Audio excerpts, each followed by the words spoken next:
Welcome to the official Hour of Code week that millions of students are celebrating and doing around the world. We will be using our website Codeable that I introduced to you last week to celebrate the Hour of Code. There will be two ways we can celebrate, and I'll go into that in a few minutes. First, the Hour of Code is a global movement introducing millions of students just like you to computer science. Today, we are going to go over two ways that you can help celebrate and partake in the Hour of Code. Now, we are doing a lot of screen time at home right now, so I don't expect you to do the Hour of Code in this week, which is why every day in December, we will be working on Codeable and coding. So hopefully at the end of the month, we will have an hour of code for each student, and I will be able to get you certificates showing that you were officially in the hour of code. To get started, I'm going to show you the two options for you to do in Codeable. And I'm also going to show you where some of the lessons you can find to help you when you get stuck on things in Codeable are. Moving forward with the Hour of Code, I also wanted to show you how you can get to Codeable from my website. If you go to Mrs. Mayo's website now, you'll see a Codeable link. You can click on it, kindergarten first, and we have some of our second graders. So you would click on your class, and then you'll see this is the link that I have on the assignment. But if you're one of my friends who visits my website frequently, you can get to it from my website as well.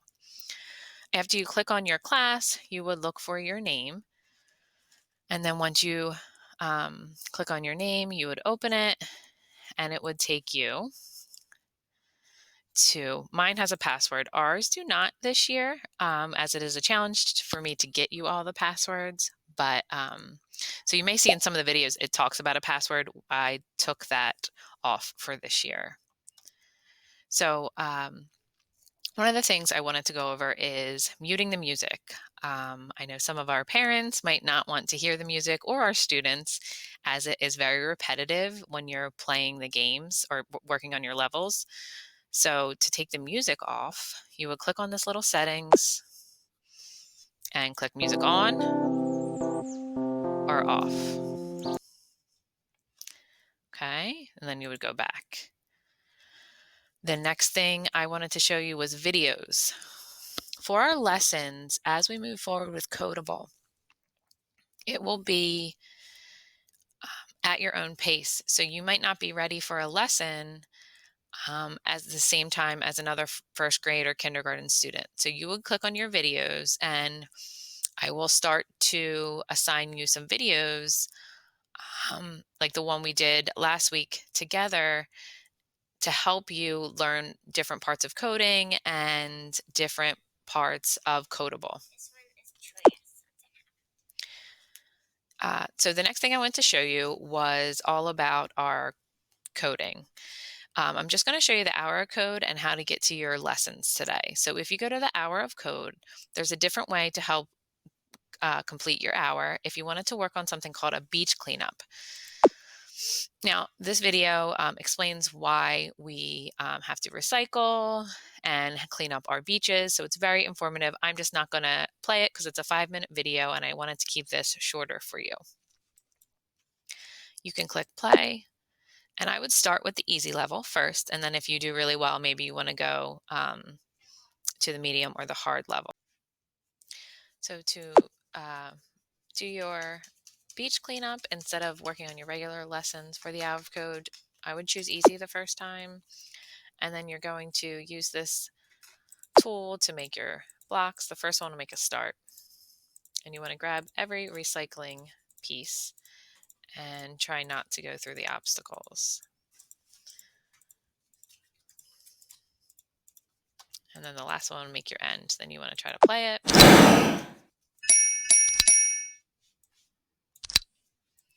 See if you can get it to work.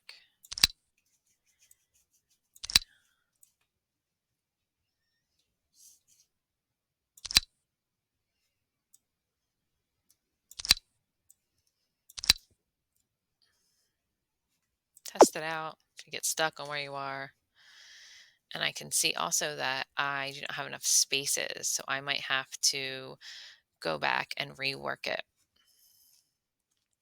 which means I'm going to have to go back to edit and maybe erase some of my spots. Let's see if I can make it a little bit less of a challenge and less arrows. So this is kind of why I wanted to show you this, so you know how to use this a little bit easier. So now I'm going to move some of these arrows away and start over again.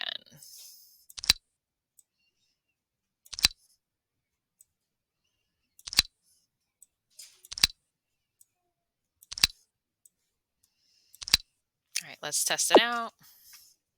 And it works, so I can hit play. Let's go! So you can see that this might be a challenge for some of you. If you are having trouble with the beach cleanup, you can also go back to the hour of code and work on your levels that we've been working on. Another way to get there is if you click on home and you go into mission control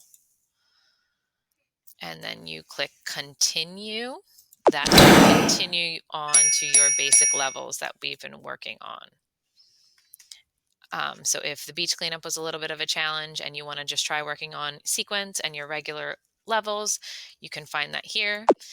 Now, when you're working on your list, if you get in to conditions or something that you're having trouble with, conditions will be the next thing that you'll start working on.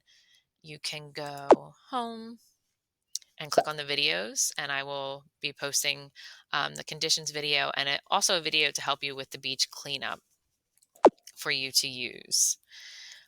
If you ever get stuck and accidentally sign out, the best way to get back without having to type anything in is to go back to my website. So, or go back to the assignment and kind of go in through this way. So you don't have to type anything in. You just have to easily find your name. If you have any questions, just comment or email me. Again, for our adults at home, this is something where the students will be going kind of at their own pace. And I just, I want you guys to have fun and enjoy coding and spend hopefully an hour this month coding. Have fun today.